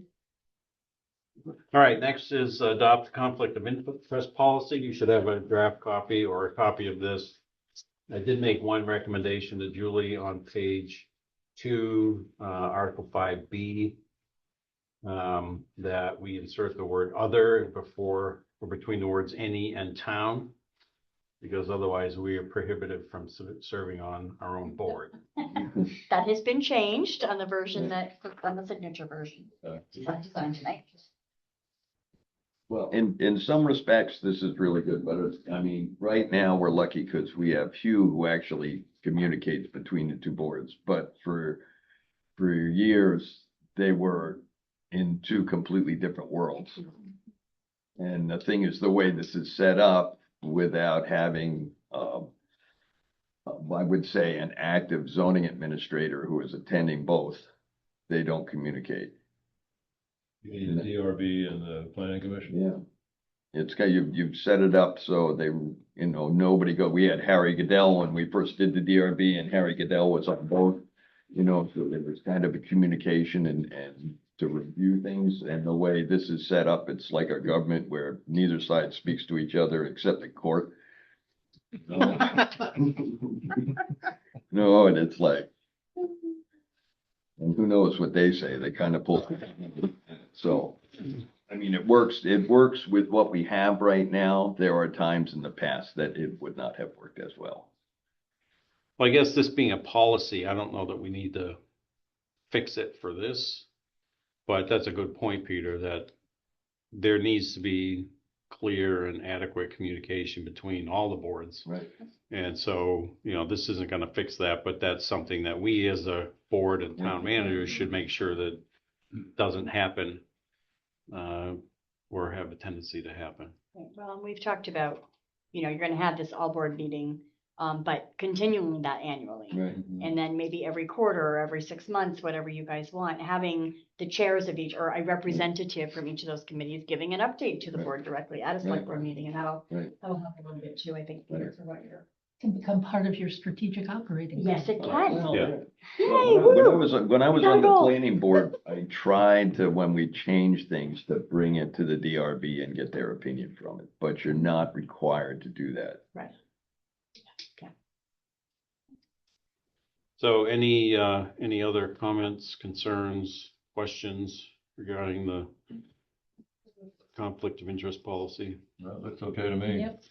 2 tries, come on, here we go. Okay. You did all right, see, Well, now 1 for 1, 1 for 2. In that case, I will entertain a motion that we adopt the conflict of interest policy. So moved. Who's made the motion? Tim's a second. Any further discussion? All in favor signify by saying aye. Aye. Opposed, nay. Excellent, thank you.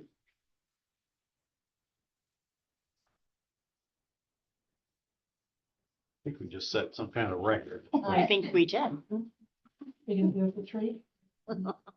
Ethics are easy for us. Right. Ethics? Yeah. Well, you read the one part of it that at the end, really don't have any power. We could suggest, we could Correct. act. You're elected We board. can't force anything to do anything. That's right. You're elected. Select board, you're elected. We can admonish.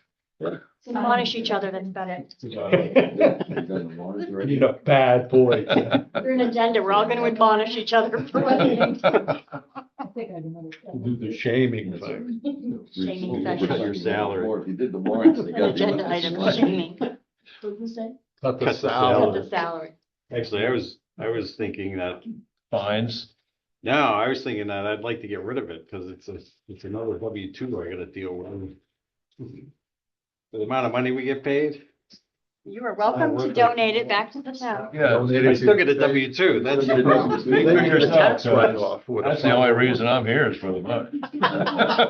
Wow. I think I got a few pennies. It's the Christmas fund.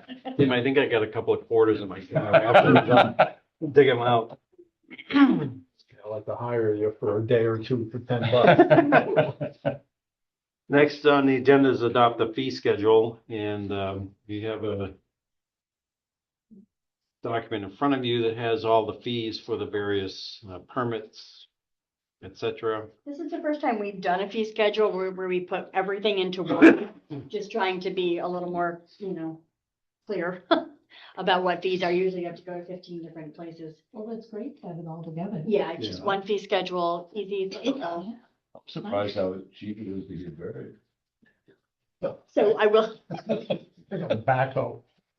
So, we have compared our, You don't have to pay we're the tanking.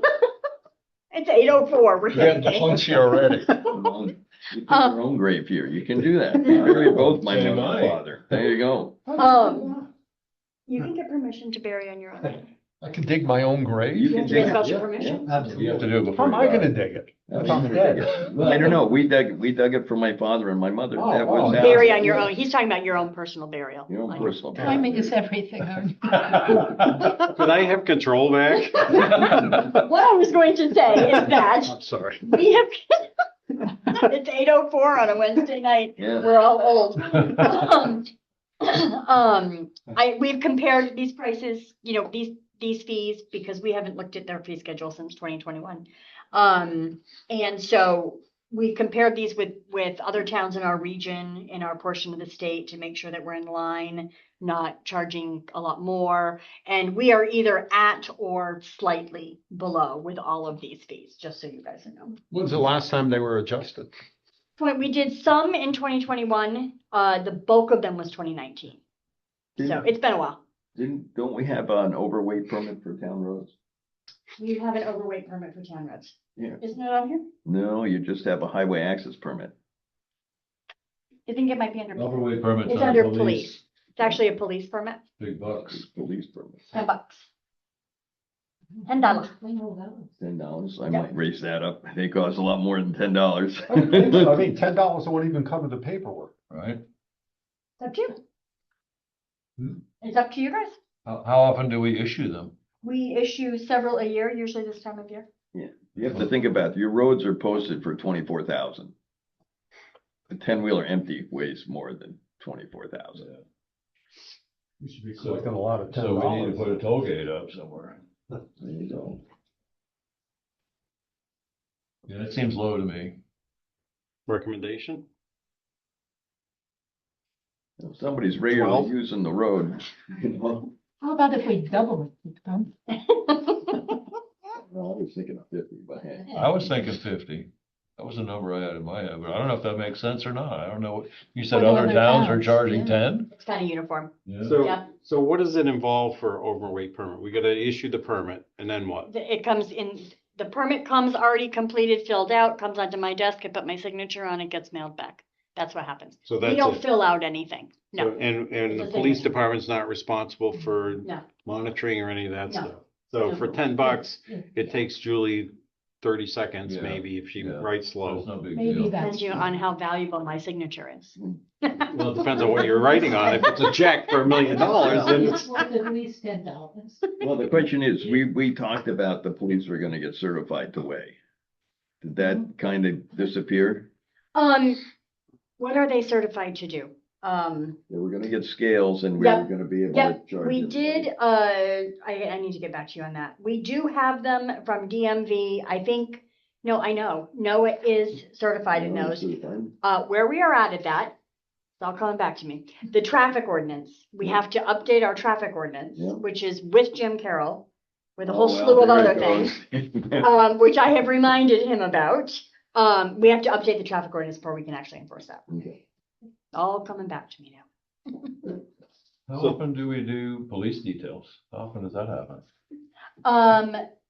They haven't done one in a while. Oh, the Okemo the ski Oh, that's patrol. what that is. But they can get hired anytime the money flows through us, but doesn't hit the taxpayer. The company, so your Pike paving, you need police detail for a section of road that you're doing. For traffic. You contract with our police department. Our guys get paid $60 an hour. We bill 70 something. That's per hour. That's per hour. So they get it, but they pay us the 70 something an hour, which covers our admin fees Right. and all of that stuff. So, yeah. So should we add short detail contract per hour, 4-hour minimum? Because it almost looks like you get 75, you get 4 hours Sure. for $75. Okay, short-term detail contract per hour, 4-hour minimum. Okay. The other question I had was related to the building permits, zoning permits. And we are charging $200 plus 15 cents a square foot for building additions, alterations, including decks. And that just seemed a little steep to me. For somebody who wants to build a deck on their side of their house, and it's a 10 by 10 deck, it's gonna cost them, can't do math in my head, but it's gonna cost them $315. Well, yeah. And it just seems like if you're doing building a whole building, the detached accessory building, it's only $100. It just seemed like it was a little bit high Well, from my perspective. but- Well, the deck thing seems real high, because why does a deck cost as much as the rest of your addition? I Exactly. think it's exactly the size of your house, maybe, Yeah. but yeah. The 100 square feet is $15. Right, yeah. Yeah. So that's the $315 or $215 you're paying for a deck. Yeah. Whereas should it be less than that, unless the building addition is, you're building a 4,500 square foot addition to your 1,000 square foot house. Well, you could call out decks and porches and have a separate line. I'd be happy, yeah, it seems like that decks versus a concrete foundation Yeah. is just, because the concrete foundation and the rest of that is gonna change your, really have an impact on your grant listing.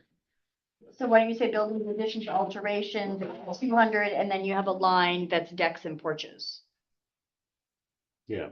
Do that. Add another fee, is what you're saying. Separate Yeah, fee. another line, yeah. And then what do you want that to be? I don't know, I'd say $25. There you go, 25 sounds good. And then you're done, not the square foot thing. Well, It's just- so that would be the lowest fee on here. By far, yeah. What's involved? It's the same thing. It's a permit. Yeah. I mean, it's a permit just like any of the rest of them. But, Hugh and I, Hugh Preston and I had the conversations. I mean, your zoning fees are, those are fees you're never going to raise enough in zoning fees to pay for the department, right? Like that isn't your goal in Right. zoning. So it's always trying to find the balance between what gets back some revenue in to compensate for time, and then what's too much, because what you don't want to do is push people to not get a permit. And then you've just got an enforcement issue. Right. That gets even worse. So it's kind of finding that line. Right. And decks and porches are one of those things that people could just throw up without, Right. so maybe that is a minimal fee. I'm fine with it. 25, whatever. Yep. Okay. If Not it gonna turns break the out that bank. we're having too many If it porches, creates a we can boom in raise it a porch little. construction. Yeah. All of a sudden, everybody's got a porch. Porch, because it's only costing them $25. There you Lately, go. Seems porches unlikely to have me. been Which is getting fine, removed. because that's adding to the grand list too. We want them to do that. Right. People are taking them off. As long as I don't have to pay it every time I repair my. No. We can make it $27.35. Yeah, we're good, thank you. Put enough money into it now, and it better be a good one.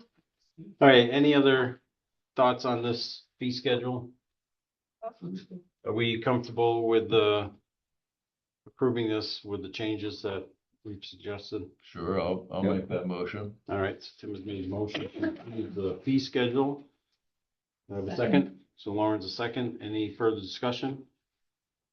All in favor signify by saying aye. Aye. Opposed, nay. Excellent. Thank you. So now we have our liquor licenses and entertainment permits. There are 4 of them to consider. There's a first class liquor license for Pizza Stone, a second class license request from Mediterranean Wine and Cheese and a Jiffy Mart outside consumption for the Pizza Stone and entertainment permit for Down to the Roots. Can we do all of these at once? You can do them all at once, just do a motion with them all. And I'm assuming to preempt Tim that we've gotten all the. Yes, always. Before they come to you, always. Okay. So I will entertain a motion.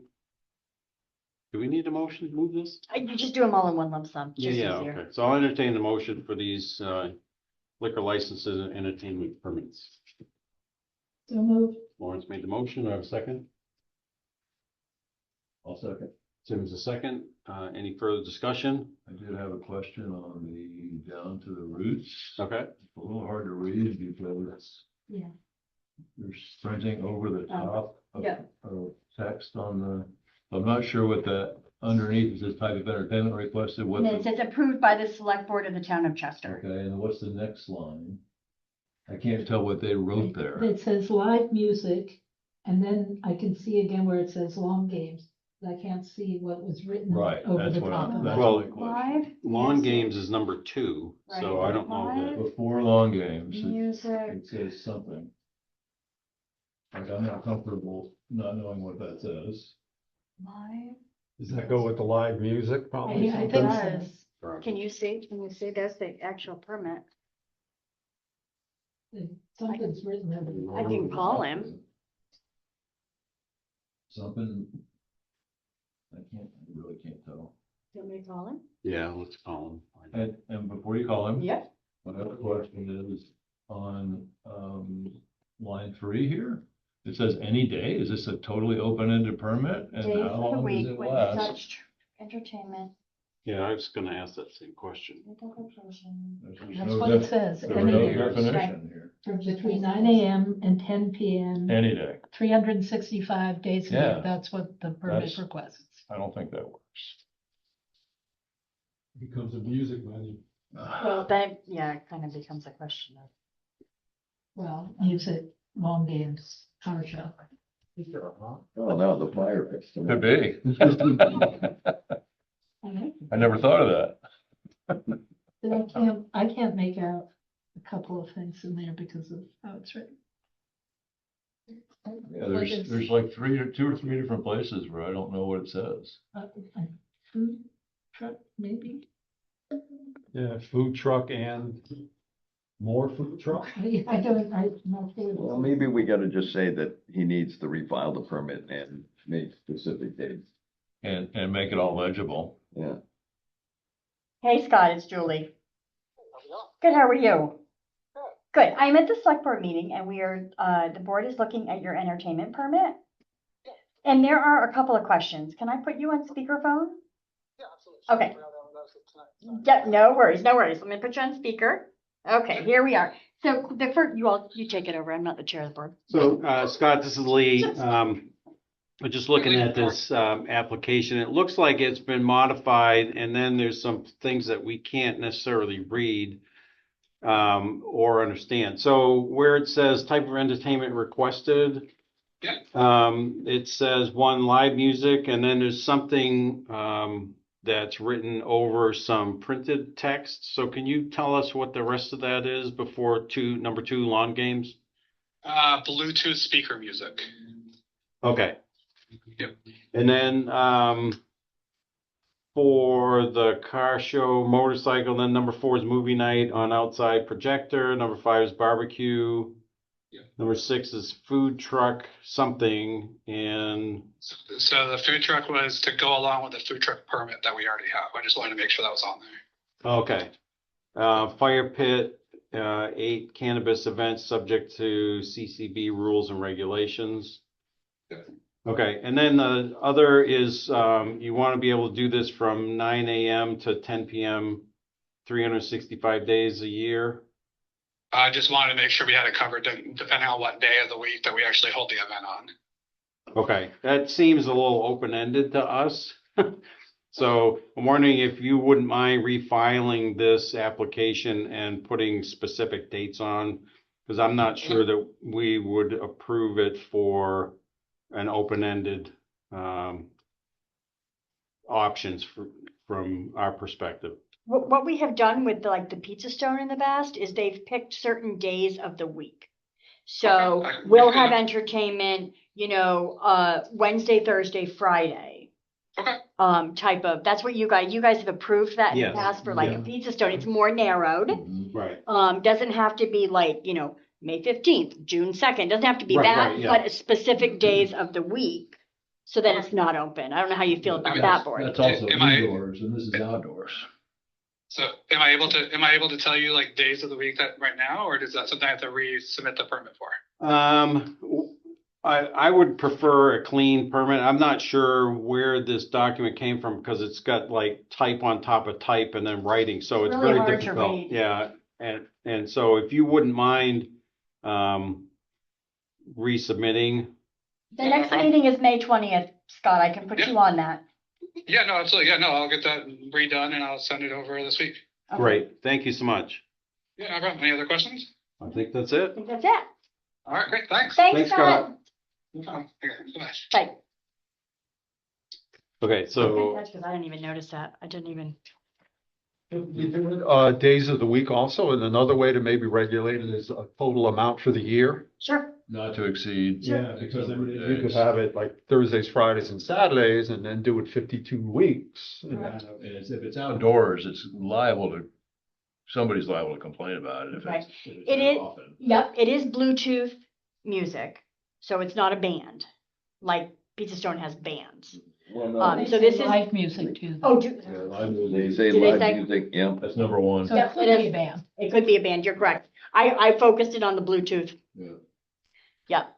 Okay. so I guess the question. I can have a conversation with him I about guess it. the Really. question for the board is what's reasonable for a permit like this? I can't believe he'd be doing this in the winter months. Well, Yeah. and Well, every day, even he's not if gonna it's do all it. summer. He's not gonna do it every day. I'll have a conversation with him and tell him he really needs to rein in. How many 3 days days a is he week for looking for? 52 Yeah. times out of the year is just not a good You think idea. he's gonna do it, 6 times a summer or something like that, Yeah. or? Yeah. Yeah, I think we need more information. Okay. from him, so, yeah, if you don't mind. I don't think we have any interest in trying to tell him that he can't do this a reasonable amount. That of course he can. And I get his point of not knowing exactly when they're going to want to have it Yeah. happen. But we ought to be able to have something that says, figure that we'd be doing it at most 5 times a month or Agreed. something like that. Agreed. So that there was a limited number of days and then they can work within that. Right. I'll talk to him about a limited number of days. I think that might be the easiest. It's flexible for them and it gives a limit on it. Correct. How often does this have to be renewed? Is it? Annual. It's an annual. Okay. So I'll talk So- to him about limited number of days. So based on what I'm hearing from the board, we need to either vote this motion down or amend it. So what's your, But I'd say we amend the motion. okay, so who made the motion? You made it, Lauren? Oh, Did I think I did. yeah, I think you Yeah. made it, Lauren. Can we amend the motion to remove, is that how you Yes, would do this? To remove the request from. So here's what I would do if I were you. I Yeah, would tell me say, what you would do. I'd like to amend my motion to include the first class Pizza Stone, the second class Mediterranean, the Jiffy Mart, the outside consumption Pizza Stone. That sounds like the thing to do. Okay. So amended. I'll And then- second that. How about that? Did you second the first one? Second the amendment. Or did you second No. the first It motion? was, that was Lauren. and Okay. I think I might have Okay. actually made the motion, but either way, I'll second and Well, you can take your choice. We can just tell Sue to pick the one who didn't do the one before. Right. We're all on the Okay. same page. So, we have an amended motion, Great. before us Got that done. to approve the first class restaurant bar license for the Pizza Stone, the second class for Mediterranean Wine and Cheese and Jiffy Mart, and outside consumption permit for Pizza Stone. Any further discussion on, these approvals? Hearing none, I'll entertain a voice vote. All in favor, say aye. Aye. Opposed, nay. Now you have to vote on the original motion. Right. So now You we're, just You just amended the motion. Now you have to vote on the. now we're amended motion. voting on the original motion that has been. No, No, the you're amended voting on so you just voted to amend the motion. Right. Now you have to vote to approve or deny the amended motion. Right. So, so do we have to move it? No, No, Or we're just voting? Just Just moved. voting. Okay, all in favor of voting for whatever we're voting for? Whoa. I gotta be professional. So all in favor of voting for the amended motion as amended. as amended, please signify by saying aye. Aye. Opposed? Thank you. Moving right along. New business, next agenda. So I just want to say that, announce, because I forgot to under old business, that we have set the Volunteer Appreciation Day for September 26th, 6 to 8 p.m. Same location, will be behind the Academy building. We have the same performer coming. Be catered, like we did last year. So Right. September 26th. It is the Saturday. It will always be the Saturday following the festival. Okay. That's kind of what we've set. So that's fine. And can I say one more thing? Sure, yeah. So we have worked on, this is not for approval. You need to approve. Well, you do need to approve. You don't have to vote. This is the workup for the new gateway sign.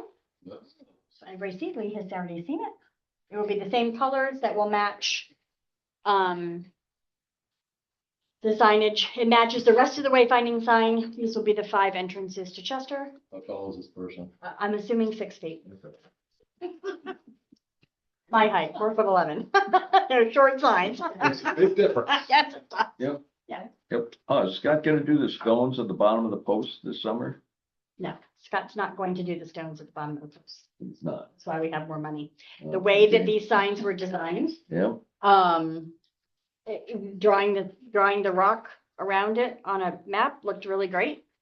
But to actually install the stone around it will be either extremely expensive because of the way that the bases were installed. You have to cut out for him. So we're not gonna do the work. It would be extremely expensive. And It may be something we want to do down the road, but well, it could also cause safety hazard. Correct. Somebody crashes into another sign. It's supposed to snap off. Yeah, well, they don't. If you're gonna be talking with the folks, SU, what is it, SE this is group? the SE group. Can they look at some of the other signs that are in town already? There's quite a few of them that are, Yeah, that's the contractor. That's the contractor, and we do have them coming back because these are leaning each year. yeah, They're lean. they're all over the place. Correct. So Steve is working with them to come back and straighten. Yeah. So what do we think? I like it. Yeah, I like It's it. plain. It's It's nice. simple, it's classic. I didn't want anything too fancy. You got it. How wide is it? There's no. I was gonna say, yeah, about 6. I'll get actual dimensions, but, yeah, I'm not If sure. you just tell us the font size, that will tell us. It's gonna be, We're getting, I'll let you. gonna have to like think about exactly where they're gonna go, because there is some width to them. Right, they're comparable to what we already have. So they will go in the same locations that those. Anything about the incorporation date on it? No. Absolutely not. I was No. just gonna say, Ron is no longer with us, so. we No, don't argue about that. no. Okay, any other new businesses or anything we need to consider on the next agenda? Next agenda, where you will be signing some loan docs, the financial review. I'm hoping to get back from Jim the use of the town green policy. It'll be the loan docs for the bridge Those will, funding for the sewer. no, well, possibly. But these are the loan docs for the dump truck. There was the $100,000 that was approved, was the $100,000 to reimburse for a grant match and the money that we had to pay on Thompson Jewett Road project. That was one of the things that was in the town that the town voted on. And then the other one is the purchase of the dump truck and the one time.